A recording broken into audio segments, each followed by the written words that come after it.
the smartest sports YouTuber back with another video. Do you like that? I like that. Do you like that?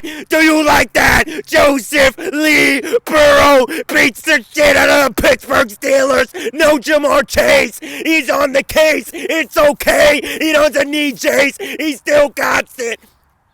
Oh, you hating-ass trolling motherfuckers! Come see me! Come see me! I called it! I knew it! Come see me! You respect me, bitch! Fuck is you talking about? Fuck is you talking about? Super Bowl, AFC champions, reigning, defending, AFC champs, bitch!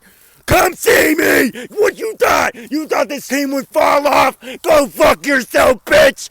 Put some respect on our names, bitch! Yeah, I said, oh, I'm part of the team, bitch! Zach Taylor listened to me! You know why he listened to me? You know why he listened to me. I told him about that. I said, drop that bum-ass Kevin Huber. What happens? Drew Christmas season. Really good game from him. Kevin, way better than any game Kevin Huber ever plays in his recent years. What else happens? What else happens that I say will happen? Everything. I speak the truth. I speak all facts. Whew. Let me calm down a sec. Let me calm down from this great performance, this MVP performance, this best QB in the league performance from Joseph Lee Burrow. Joe Big Dick Burrow. Joe MVP Burrow. You don't want to see him in the playoffs. Every team is scared of this team. This offense is averaging 31 points per game without Jamar Chase. That would be number one in the league. That would make them the number one scoring team in the league. Overall this season, they're the number 3 scoring team in the league. Jamar Chase is coming back. Top 5 receiver, Jamar Chase is coming back to an offense averaging 31 points per game without him. That is insane. This offense is red hot. They're the best in the league. The quarterback is the best in the league. It's a fact. It's not a debate. Stop trying to hate. 37-30. Really, it's 37-23, but they scored a garbage time touchdown. First half was 20-17. The Steelers had their best half of offensive football in years, and they still lose with a healthy defense. What do you have to say now? By the way, the Bengals, when they scored 35 points on the Panthers in the first half, you said, oh, the Panthers were garbage. Oh, are you really celebrating that? Even though 35 points in a half is insane. And look what the Panthers did to Baltimore's offense. 13 points. 13 points. Baltimore's offense. And you talk shit about the Bengals. Steelers, healthy defense. What happens? What happens? Steelers, healthy defense in Pittsburgh. Big division game. Their season on the line. Big game for Cincinnati. No Jamar Chase. Joe Mixon goes out early in the game. You have no Chase. You have no Mixon.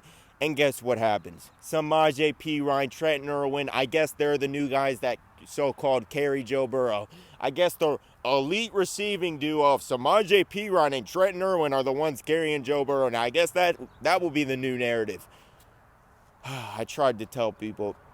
That's what really is frustrating about this. I tried to tell people. I tried to tell them the facts. They didn't want to listen, but now they have to listen, okay? If you look at this game, defense was shit to come out with. Second half, the defense, like usual, elite.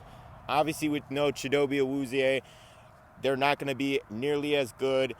They'll probably go from, they were around a top 10 offense, a top 10 defense with Chidobe, to now they'll probably be around what they were last year, which is 19th or 20th, around there.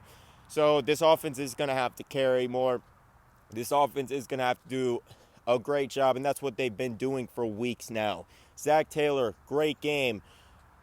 Like I said, Drew Christman, good game. Evan McPherson, a great game.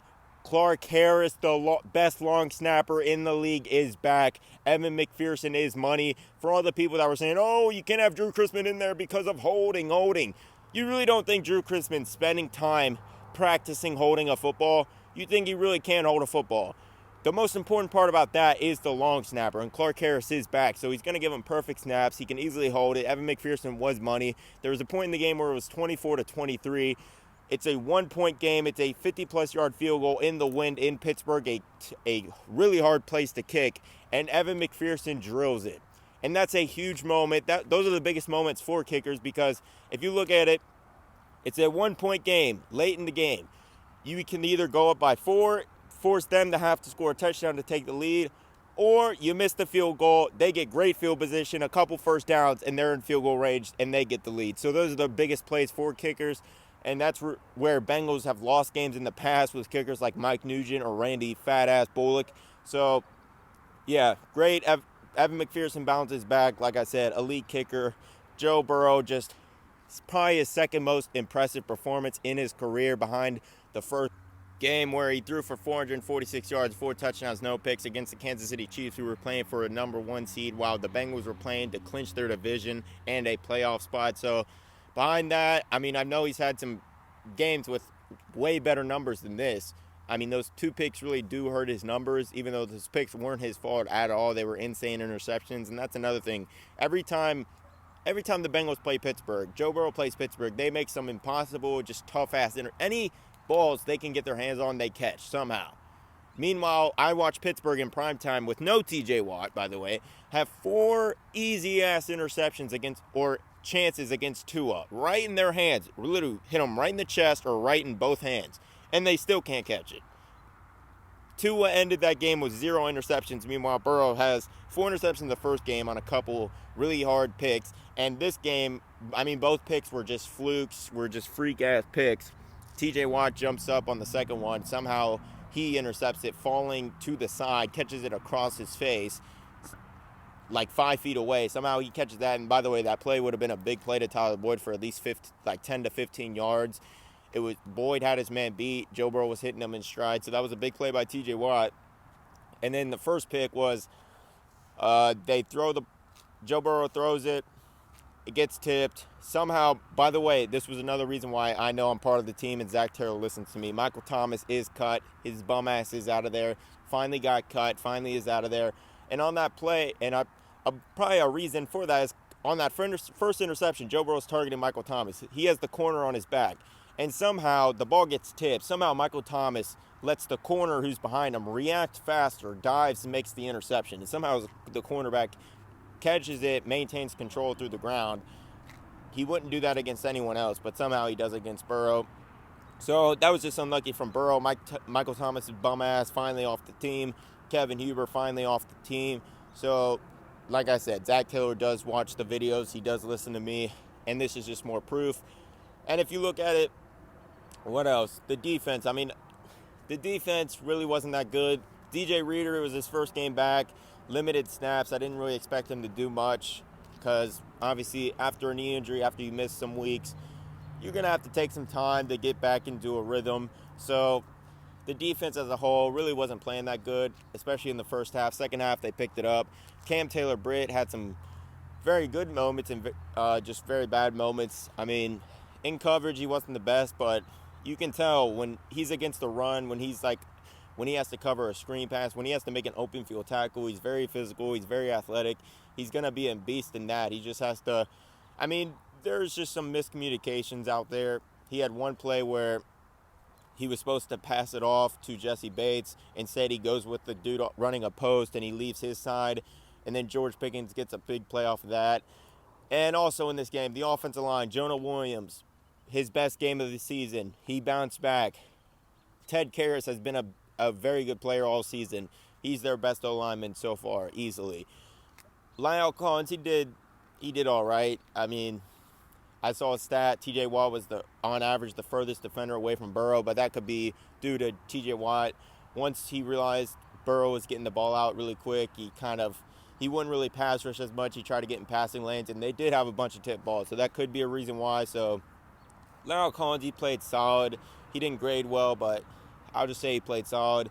Cordell Volson, he has a terrible grade on PFF, but I think that's largely due to he had 2 pressures and a sack, I believe, given up because Cam Hayward's dirty ass would hold Cordell Volson. If you look at the pressures that Cordell Volson gave up, they would run a stunt. Cam Hayward would hold Cordell Volson so he couldn't pick up the stunt, and they would get to Burrow. So that's kind of couldn't really get a good assessment. Obviously, Cam Hayward did beat Cordell Volson sometimes, but his grade was so bad because they were letting Cam Hayward get away with holding him and not calling obvious holding calls because the Steelers are a bunch of dirty bitches. We knew this. George Pickens got ejected at the end of the game because he's a salty little bitch who dropped the touchdown pass and is a bum. Let's be real. He's a bum.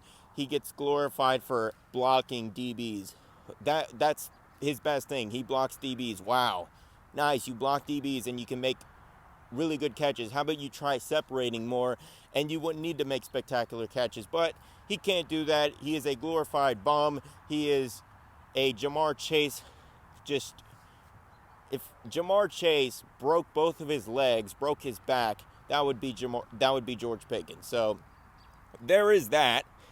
And if you look at this offense, like I said, this offense is the third leading scoring offense in the league. They average 31 points without Jamar Chase. They are picking up right where they left off. And with Jamar Chase, his last couple games against Atlanta, against New Orleans, and you'll see it. When Jamar Chase gets dropped back in the lineup, which will be Sunday against the Titans, you will see the league is done. Everyone knows who's coming.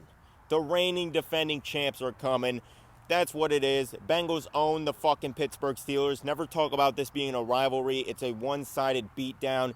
The Steelers got 4 of the last 5 games they got whooped up on. The one game they won was a fluke where Joe Burrow had no training camp. They had 4 interceptions. The long snapper got hurt. That's the only reason why they won. But it is what it is. I'll leave that video off there. Hit the like button, hit the subscribe button, hit the notification bell, and you just listen to the smartest sports YouTuber on the planet. That's a fact. And I'm out.